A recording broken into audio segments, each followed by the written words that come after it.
Gavin Addison. I'm a fitness model and bodybuilder. I'm currently in Miami Beach taking care of some business in the Iron Addicts gym and finalizing a sponsorship deal with Rari Nutrition. In this industry, I've had to quickly shed fat and I've learned a few things to help the everyday person do so, not just a fitness model or bodybuilder. So I want you guys to have a few steps under your belt if you decide to shed some fat for the summer so you look good at the beach this summer. All right, number one, find easy ways to burn calories. Walk whenever you get the chance. Go to the park and play a sport. Do something fun that will get you engaged. Two, watch your portions and read labels. It's easy to overeat if you don't monitor recommended portion sizing. So buy measuring cups and take the extra time to measure out everything you're eating. Three, reduce snacking. Unnecessary eating in between meals is one of the biggest reasons for weight gain. It's just as easy to drink water when you get a little hunger pain as it is to eat potato chips. So I am going to start leaning down here in the next couple months. I'm going to the Olympia Expo in September in Las Vegas.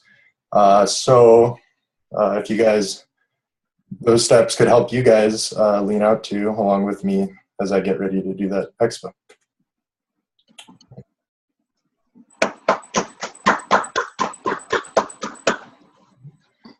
Okay, wonderful. Thank you very much, Davin. You were at 1 minute and 29 seconds, so you know your time. Okay. Yeah. And I don't think I remembered to cover this with you guys. I do expect you to self-police on muting because occasionally, you start to feel a sneeze come on and you're like, oh shit, I totally just interrupted that speaker. So since we have the option, mute yourself. It's at the bottom. Okay. And I know it feels weird when you're at the end and then you're like clapping and it's muted, but it just looks nice. That's all we're going for is the feels. Going for the feels here. All right, Teresa, you're on deck. You want to get ready? Yep. You guys ready? Set and whenever you want to go. All right. Competitions to see which people could lift the most weight have been around for thousands of years. In the first Olympic Games in 1896, Olympic lifting was part of one of their field events. Since my last speech, I talked about how much I love to lift. Today, I'm going to talk about how to perform a clean and jerk, which is an Olympic lift used in competitions. I'm going to talk about the materials you need, how to perform the lift, and then a couple of things to do following lifting in order to recover those muscles. So first, to talk about the materials you're going to need a barbell, some bumper plates, collars, a weightlifting belt, chalk, tape, and lifting shoes. Next, to talk about performing the lift, your feet should be shoulder width apart and directly underneath the barbell. You're going to start by having your palms facing down, grip the bar, bend at the knees, and make sure that you keep your back straight. Then you're going to lift the bar off the ground. Once it clears your knees, you're going to extend back with your shoulders and lift your elbows up high so you can bend down into a front squat position and stand back up. That's the clean part of the lift. Then you're going to bend slightly at the knees and thrust the bar over your head while at the same time splitting your legs into a lunge-like position. That way you can handle the load of the bar. That's the jerk part of the lift, and in order to fully complete it, you have to stand back up with your feet underneath you. And then you can drop the bar, and that lift is complete. To talk about a little bit of recovery for after you lift, stuff like that, you should probably drink a lot of protein or eat a lot of protein. Lots of water, eat a healthy meal, and get plenty of sleep. That kind of stuff will help build your muscles, so it'll also build your strength. And then finally, to give some indication of how much power a kind of lift like this can have, in one of the Olympic Games, a woman of my size, I'm 5 feet tall, and I would be in the 117-pound weight category. She cleaned and jerked a weight of 257 pounds, which if you've ever lifted is an enormous amount of weight. So that just goes to show the kind of amazing feats that your body can handle if you have the right materials, form, and recovery.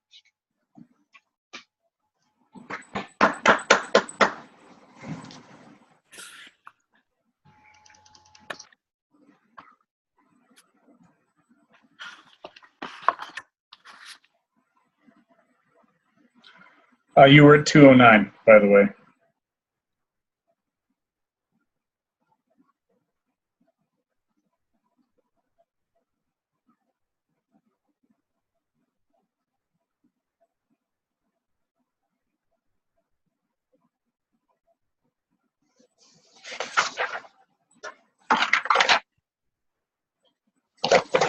All right, Kelsey, you're on deck, girl. Okay. Does my microphone still sound weird? Nope, we got you loud and clear. Why don't you stand up and we'll figure it out, though. Oh, I feel like that's still not better. Yeah, we're good. Okay. When you're ready. All right. What's the first thing you think of when you hear the word coffee? If you're anything like me, the first thing that pops into your head is Starbucks. But like most college students, I can't afford a trip to Starbucks every single morning. But my favorite drink from Starbucks is a salted caramel mocha. It's got just the right amount of creamy chocolate and sweet caramel. Today, I'm going to tell you the 3 main things that you need to know to make your own salted caramel mocha at home.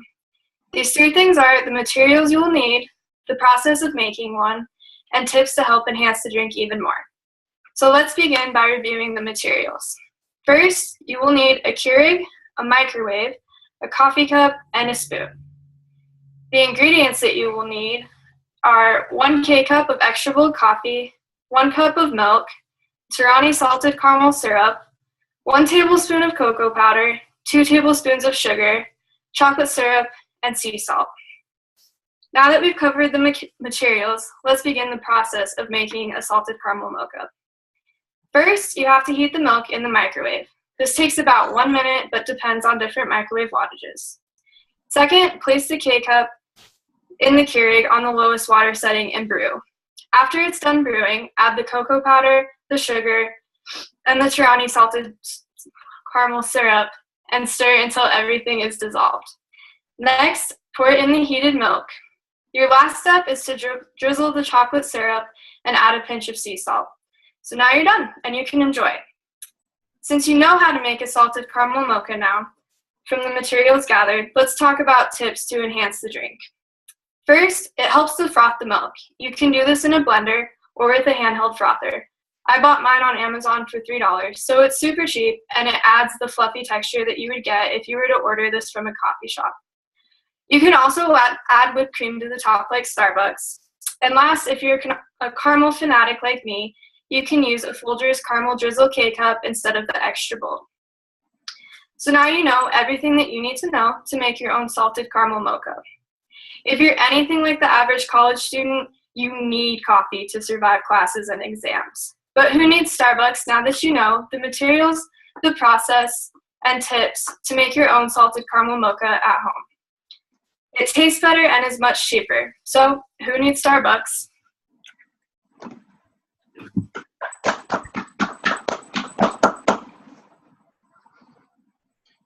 You were at 233.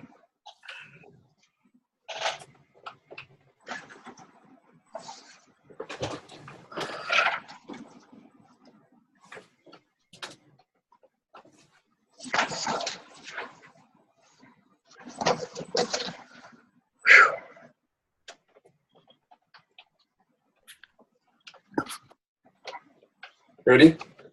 Yes, sir. All right.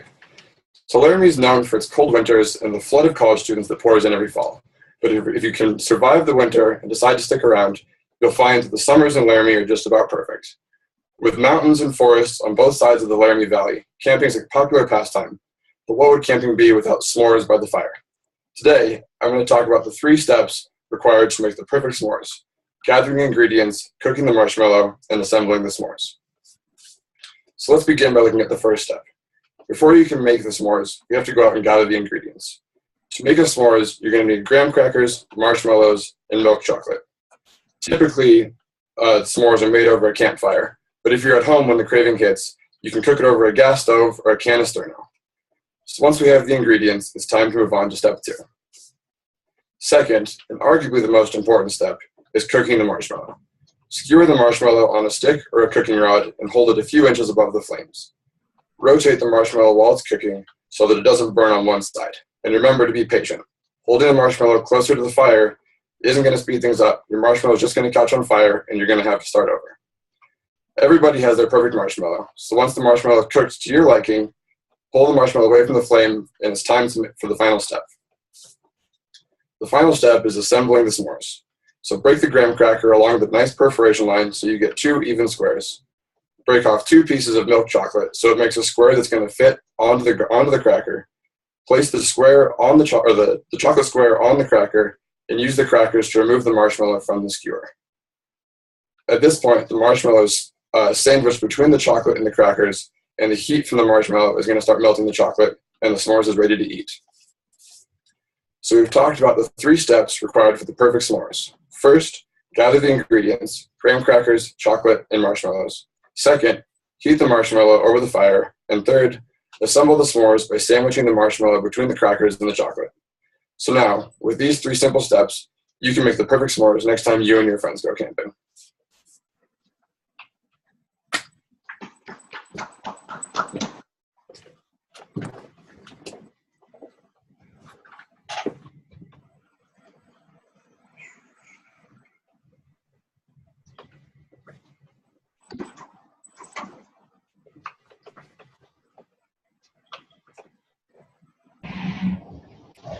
Did you get your mic figured out, Brittany?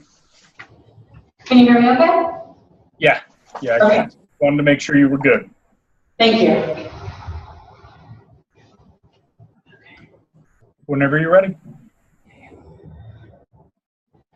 With Father's Day less than 2 weeks away and a not so forgiving college budget in mind, I would like to explain a neat craft idea that makes a fantastic gift without breaking the bank.